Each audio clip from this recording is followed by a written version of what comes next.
Hello, everyone. Welcome back to Newsroom Nigeria, your number one stop for in depth political analysis and fearless conversations about power, money, and truth in Nigeria. If you're new here, please hit that subscribe button, tap the notification bell so you don't miss any of our future deep dives. Because today's story, it's very heavy.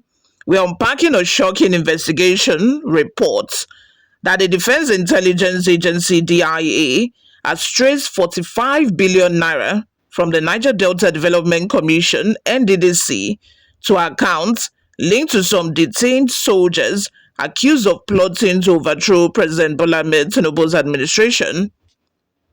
Now, this story isn't just about politics, it's about power, money, and trust in our democratic institutions.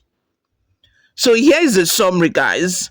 A few weeks back, Sarah reporters broke the story that 16 Nigerian military officers were in detention for allegedly plotting a coup. According to that report, the alleged plot was somehow connected to the cancellation of Nigeria's 65th Independence Day celebration by the federal government, a move that many saw as suspicious. Now, the defense headquarters immediately pushed back, saying, hold on, there was no coup attempt. The officers were only being investigated for professional misconduct. And just when the stories seemed to be dying down, bam, new reports emerged that investigators have uncovered a money trail of 45 billion naira allegedly disbursed from Nddc account to some politically exposed persons and some of those same detained soldiers. Interesting, right? Very interesting. So the question is, what does the Nddc have to do with an alleged coup? Who are these politically exposed persons?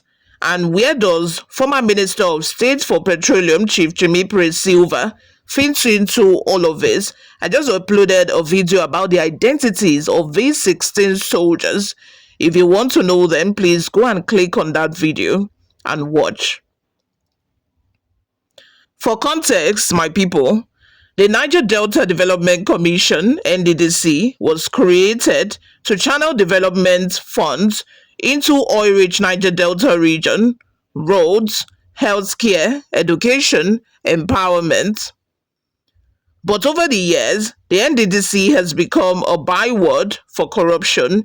You guys remember during Ababu's reign on the commission, where the NDDC officials were invited to the National Assembly, and we saw that video where they were shouting, off the mic, off the mic, off the mic, off the mic, because they were about to get exposed. You know, NDDC officials were in that video accusing lawmakers of lobbying for contracts within NDDC, of asking for money, that they are also part of a corruption. And when they realized they were about to get exposed, boom, we heard off the mic, so that further information would not be exposed to the public, guys.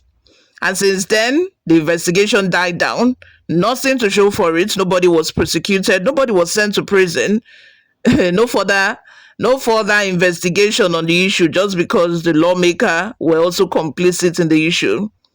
Moving on, multiple forensic audits have shown billions missing, ghost projects everywhere, and officials are accused of running the place like a private bank. So, when investigators say they've traced 45 billion naira from NDDC accounts, people eyebrows naturally go up.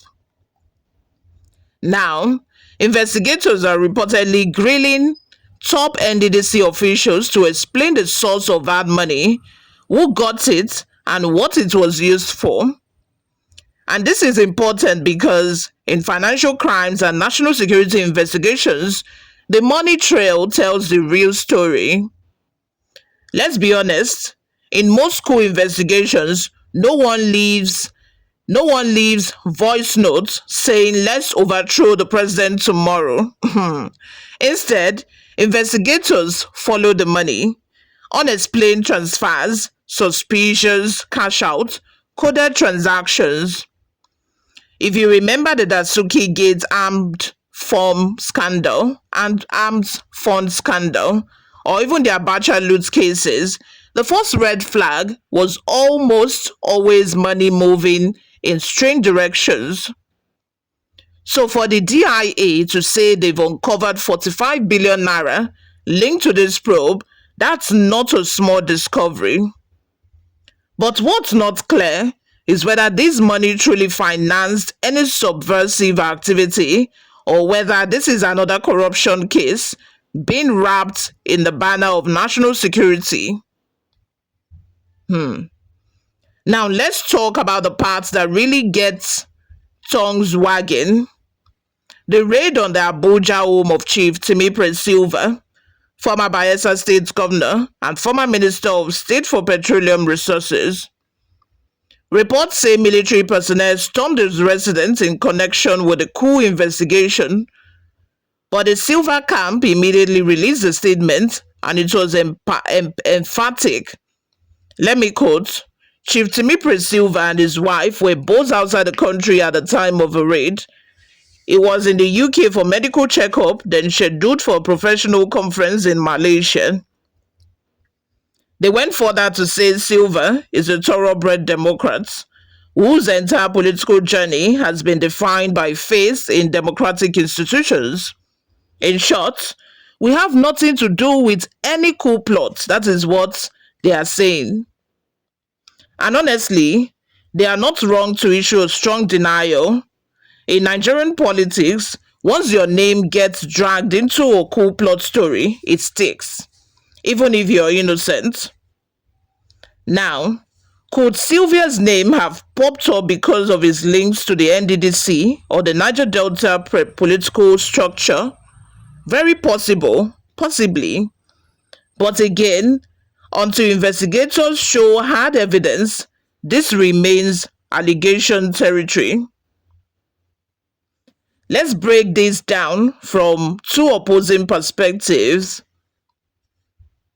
Some analysts believe this story, the entire story, is being politically exaggerated, that there is no coup, no 45 billion naira coup fund, and that's the government, and that the government is simply using the military's internal disciplinary actions to distract from public criticism or internal divisions. Remember, the defense headquarters themselves said the 16 detained officers were being investigated for professional misconduct, not for any attempt to overthrow the government. So skeptics ask, if the military says there is no coup, why are we still hearing new coup stories every week? Is someone trying to keep the public nervous, or is this about settling political scores? On the flip side, others argue that the Nigerian state cannot afford to take chances. We have seen military takeovers across West Africa, Mali, Burkina Faso, Niger, and some Nigerians online openly call for similar moves. So if the intelligence community gets even a whiff of unusual communication or large unexplained cash flows into soldiers' accounts, they have to act fast. Because let's be real, once the coup succeeds, it's too late to investigate. So maybe this isn't a political witch hunt, maybe it's just overcautious intelligence work in an era where coups are trending in the region. Let's dig a bit deeper into how investigators actually follow money trails in cases like this. Usually, they start with suspicious transaction reports, STRs, from banks flagged by Nigerian Financial Intelligence Unit, NFIU. Every time someone moves a large sum, say 500 million naira, the bank quietly notifies the authorities. From there, investigators map out a chain of accounts, where the money came from, where it went next, and who withdrew it. In this case, if 45 billion naira moved from NDDC accounts into personal or military accounts, investigators could be asking, who authorized it? Was it budgeted? What was the stated purpose? Were contracts awarded? And who finally benefited? Now, digital footprints are hard to erase, even if you move cash in smaller tranches. Forensic accountants can reconstruct patterns, especially when they notice round numbers, repeat senders, or ghost companies. So, yes, following the money can unravel plots that words or confessions never will. On social media, reactions have been mixed. Some Nigerians are asking, why does every corruption story suddenly become a national security story? Others are saying, if the military truly found 45 billion naira moving into soldiers' accounts, that's not small play. It must be investigated. Then there is a trust issue. Many Nigerians no longer believe either the government or the media completely. They see conflicting statements. One side says no coup, another says money trail, and the public is left wondering what's true.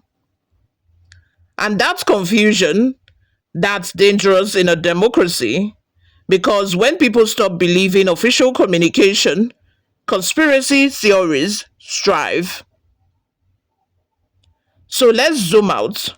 Whether or not there's a coup plot, the fact that we are even discussing one in 2025 tells you something. There's frustration in the system, economic hardship, rising insecurity, political mistrust. These are the conditions under which coups are usually whispered about. But make no mistake, Nigeria has come too far to return to the dark days of military rule. Whatever anyone's grievances are, the solution must stay within the boundaries of democracy, protest, petitions, courts, not bullets. And if there's corruption inside agencies like the Nddc, then we must demand transparency, not because we fear coups, but because we deserve accountability. So where does this leave us? 1. The military denies any coup plots, says it's just internal discipline. Investigators reportedly find 45 billion naira traced from NDC accounts. Timipre Sylva's team insists he's innocent and was out of the country. Nigerians are watching, waiting and wondering who's telling the truth. As always, the truth will eventually surface. Money leaves footprints, and footprints lead to people. Before we go, guys, what do you think? Is this a real coup investigation or political theater dressed in military uniform? Officers and warrant officers. Let's talk about it in the comments. And if you enjoyed this breakdown, please give this video a thumbs up, share it with someone who loves Nigerian politics, and of course, subscribe to stay informed without the noise. My name remains Oluwayomi Temlola, and this has been Newsroom Nigeria. Stay curious, stay critical, and remember, democracy only works when citizens pay attention. I will see you all in my next video, guys. Bye for now.